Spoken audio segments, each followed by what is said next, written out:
And call this meeting to order, and I've got an introductory statement here to read first. All right, welcome to the Town of Lexington Board of Appearances meeting. This board is comprised of volunteer residents and/or registered architects or building professionals. We're appointed by Town Council and serve without pay. We are a legal board operating under the Comprehensive Planning Act of the State of South Carolina. Although this meeting may not seem as formal as a hearing in court, all statements must still be true, factual, and not made in a manner to mislead us.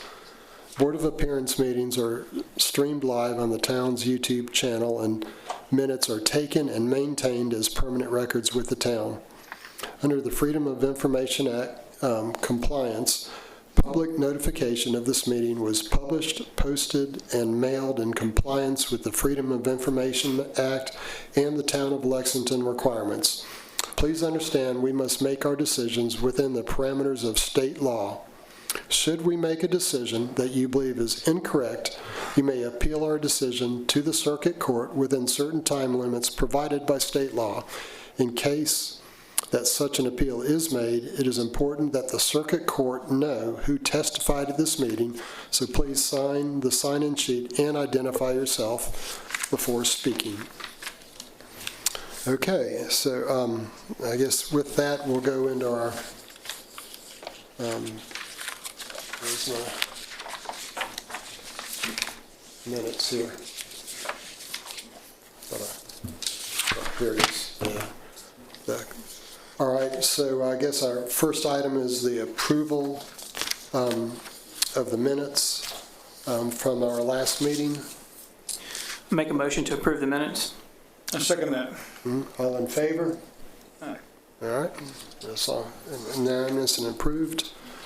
All right, then, so our next item is just our only item on the menu here for Dutch Brothers Coffee.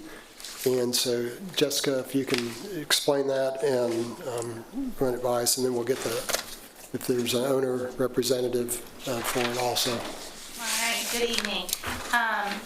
Dutch Bros Coffee has submitted a proposal to build a new drive-through coffee shop at 5211 Sunset Boulevard. The proposed building is 950 square feet with a dual-lane drive-through with aluminum awnings. The proposed plan includes an enlarged walk-up canopy area. It was not clear from the plans if this will have some outdoor seating or not. The staff committee reviewed this proposal and expressed several concerns related to the compatibility with the surrounding areas, the building orientation, and the prominent visibility of the drive-through. As a result, the staff committee felt it was important for the board to provide some guidance and input on the development of the project. Section SG1 says to design the new development to be compatible with the general physical character of adjacent neighborhoods. It protect and respond to positive elements of the existing community fabric by including significant buildings and by keeping the building orientation and architectural styles of the community. Individual corporate image, trademark, or marketing architectural design elements and color shall be incorporated only as a secondary design element and not as dominant elements. The design element shall be compatible with surrounding elements and shall not define the character or style of the building. The staff committee felt that the design of this building did not adequately incorporate the general physical character of its adjacent neighbors, which are primarily constructed of red or brown brick, tan stucco, and tan and brown stone. Additionally, the individual corporate image dominates the overall design of the building rather than complementing the surrounding architectures. Specifically, we had concerns about the use of their brand color, which is a primary color on the tower, and the amount of signage. SG4 says to provide significant architectural features to emphasize the public streets and enhance streetscape. SG6 says to create visual interest and shadow play through techniques, including but not limited to the use of offsetting planes with a variety of depths, use projections, recesses, plaza, awnings, color, and texture to reduce the visual size of any blank walls facing public areas or streets, avoid monotonous, unbroken planes, or unrelieved repetition of shape in the form and shape of structures. All sides of the building feature a consistent rectangular shape in the concrete siding, resulting in an unrelieved repetition of form, and it does not break up the visual mass of the structure. Section SG7 says to design secondary doors such as emergency exit doors to blend in with the building facade. Due to the orientation of the building, the rear door is going to face Tom Corley Place. And the rear exit door should be designed to blend seamlessly with the facade so that it is not immediately apparent that it serves as a rear exit. Section SG8 states color schemes shall tie building elements together, relate separate buildings within the same development, and enhance the architectural form of a building. Facade colors must be low reflecting and subtle to ensure that a building's color does not compete for attention with the neighboring building. Use warm muted colors that have low reflectivity. Avoid the use of high intensity colors. And SG9 further reiterates that and says that richer and deeper hues should be only used to accent door or window trim and other small architectural details. Avoid the use of bright colors such as primary or neon colors that have intense or bright hues. So we go back to the proposed color of the tower does not blend with its surroundings, and it is one of your darker primary colors. SG10 says to compose building facades with appropriate materials as determined by the general environment. Examples include brick, stone, stucco, wood, cement siding, wood shingles, or other materials that give the appearance of the above. The primary exterior material proposed for this building is fiber cement siding. Adjacent buildings utilize brick as the primary exterior material and secondary stone or stucco. SG13 says to design lighting so that light does not spill over onto or cast a glare onto adjacent uses. Additionally, section S4 states to design sign illumination to be task-oriented and avoid glare, light spillover towards adjacent lane uses. The project proposes the use of LED menu boards on the drive-through elevation, which is proposed to face Sunset Boulevard. The staff committee had concerns about light or glare that may spill over onto the street, and a lighting plan was not provided for review. SG14 says to use outdoor lighting that is in accordance with the design style of the project and is compatible with the surrounding property lighting. Sheet number A6.0 includes an exterior lighting schedule describing the style of lighting proposed. This includes wall packs, colored LED light strips, and exterior sconces with blue filters that would appear to be intended to draw attention to the building. The Architectural Appearance Manual states to use efficient white light sources to create a natural color balance for safety and security. It also specifically prohibits the use of neon-colored lighting. SG15 says to enclose all utility equipment within the building or screen it from both the public streets and public areas. This includes equipment like utility boxes, garbage and recycling container storage, and rooftop mechanical equipment. It appears that the rear of the building facing Tom Corley Place has electrical equipment. The dumpster corral is proposed to be placed between the building and Tom Corley Place and may provide some screening. However, due to the orientation of the building and the location of the electrical equipment, it may still be visible from Sunset Boulevard. SG17 says to design garbage enclosures that are external to the building with the same materials as the building and ensure that the wall height is sufficient to completely conceal garbage dumpsters. A dumpster corral is shown on the site, and it's proposed to be constructed of the fiber cement. It is also proposed to be placed on the corner of the site at Sunset Boulevard and Tom Corley Place, where it will be prominently seen from all street frontages. Section P10 says to locate drive-through and stacking lanes at the side or rear of the building. P11 says to locate drive-throughs and stacking lanes away from adjacent sensitive uses and to use landscaping and fencing to help buffer potential impacts. The proposed location of the drive-through for this project will be a prominent feature of the development, visible from both Sunset Boulevard and Tom Corley Place. It is screened with landscaping and a proposed 3-foot screening fence or wall. However, no details have been provided regarding the material to be used for the construction of the screening fence or wall. Staff has reviewed the landscape plan, and the proposed landscaping is similar to what currently exists on site. Staff does not believe that this will sufficiently screen the drive-through from the street frontages. I do believe that they are going to be able to leave the trees on Tom Corley Place that are existing. The ones on Sunset Boulevard, the landscaping there is going to have to be removed because they're installing a decel lane there. So my concern is not so much because the trees are pretty mature along Tom Corley Place, so they are going to provide some significant screening, and it's not as much of the drive-through on that side, but Sunset Boulevard, our landscape and code enforcement officer reviewed the plans, and he went on site, and he feels that it would be similar to what is already there. So they're going to remove it, but replace it back with something that's similar. Section S2 states to eliminate visual clutter, and S3 states that signage shall not overwhelm the site. The proposed plan includes several signs that create visual clutter and overwhelm the site. While signage is permitted under a separate review, it appears that the proposed renderings include an excess of signage beyond what would typically be allowed. The board's being asked to review the proposal and determine whether it meets the town's appearance standards. Okay. Yeah. Thank you, Jessica. Yes. All right. Well done. If we got an owner's rep to come in and tell us who you are and what you got. Hi, my name is Stephen Knudsen. I'm with Durban Development out of Charlotte, North Carolina. I'm here to represent the applicant. Dutch Bros is new to the area. You might not have heard of the brand. It's pretty well known, well loved out west, but this is kind of their first entry into the southeast, and they're excited to get involved in the community as much as possible. I've heard a lot of the concerns that through the report that I read through earlier, and happy to address those and answer any questions. I know specific to the site, there were a few constraints that were dictating how we've laid out, which may be a little bit atypical to what you were looking for. Yeah. Specifically, there's a no-build area in the deed restriction at the northeast, or just the eastern side of the property.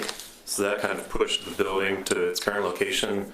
Also, the access to the rear, it's hard to see on kind of a 2D site plan, but there's about a 7-foot retaining wall from that access point. So that really dictates where the cars are coming into the site, and that's kind of what drove everything as far as, I guess, vehicle traffic through the site. So there were a few things we had to work around, but mostly we're just looking forward to working with everybody on what's the best solution, and excited to get involved with the community. Okay. All right. Thank you, Stephen. All right. I can start with some of the board comments here as far as thoughts or concerns, and then we'll get your input on it also. I tend to agree with the concern of the staff and with this, and Stephen, while you made mention about the site and the limitations of it, I think that's, when we had a similar project here that we approved recently, or not too long ago, the Canal Coffee. What they did with that is they made sure they put the building as close to the main thoroughfare, which, Sunset Boulevard is in your case, so that they didn't have the drive in front of it. And I think that's one of the big design issues I'm seeing here, because of that, we've got the drive-through lane out front, and that particular elevation has no windows except for the drive-through window on it. It's the least, the elevation has the least going for it, and it's the most prominent one from a visual standpoint because it's on Sunset Boulevard. And if this whole building was moved forward 20 feet, could you then get everything back behind it? You do have quite a bit of parking. You've got 13 cars of parking and no sitting inside of it, I don't believe. But I assume that's all for employee parking and delivery or whatever. Yeah, I don't know if I'm supposed to stand up and answer. Yes, sir. Sorry. If you want to sit at that table, you can cut that microphone on. Is that correct? Yeah. Okay. That way you don't have to get up and down. Might make it a All right, little I think easier. that's on now. Yep, Pretty good. good job. The parking is for both employees and for customers.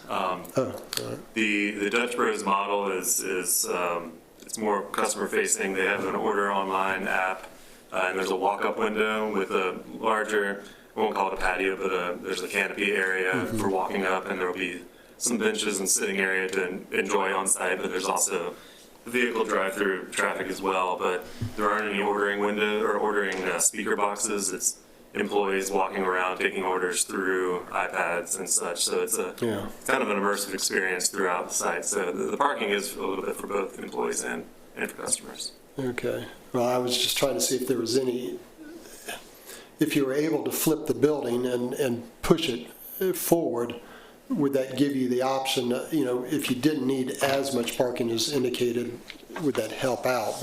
But I don't have a design solution in mind. I just comparing it to a coffee shop very similar size that came forward to us before, and that also is a main item in the design manual for us to be reviewing, so that we're presenting the best space forward. And in this case, we're not getting that. So that was one concern. And I do a couple other items. There's quite a bit of lighted signage, whether it's along the perimeter, the parapet I saw of the building is lit continuously, and it's color lighting. And so that was one concern, and that Jessica pointed out. And then I wish the side that's on 378 actually would have more fenestration or windows, because the back side is where you've got some type of windows, you've got more porches and covers, and the type of play that we look for when it's for the most visual side. So those are some of my comments and concerns architecturally. I think it's a tough site, Stephen. This is it's a hard place to put a building, because it's exposed on all four sides. I agree with the staff's summary and with what Larry's added. I think it seems like, if I understand your model well, it's really hard to twist it on the site much differently than it currently is. But agreeing with the comments that I've read, I think the only way to make this move, we always want to solve the problem. Right. Yeah. That's a fault we have. I think it's dependent on a screen wall or landscaping. If you're on 378, we're really on Tom Corey and 378. We're looking at one case, the back end of the building, other case, the servicing end of the building. I think actually the part where you walk up is actually probably kind of cool in terms of people gathering there and some conversations.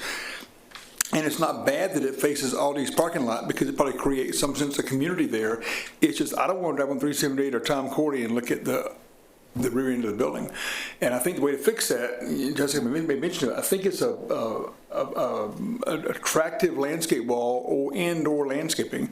Is there a power line? Is that where the OH is? Is that overhead power line that's dragging across right there?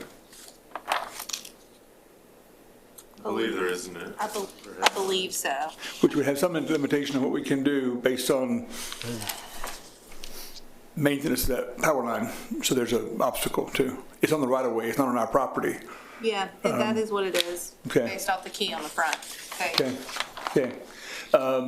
So I don't know how to comment except to say that I tend to agree with the concerns I read. I think materials had to be restudied. I think it looks like a building that well crafted, that landed here versus a building that fits here.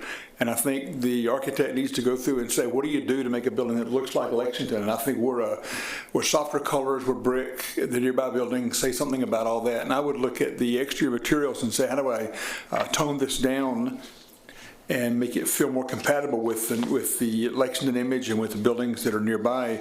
And then I would, because of your site orientation that you may not can change, I'd be looking at landscape and landscape walls as a way to soften that. But I think as it's submitted, I think it's very hard for us to prove. I think it's consistent with that manual.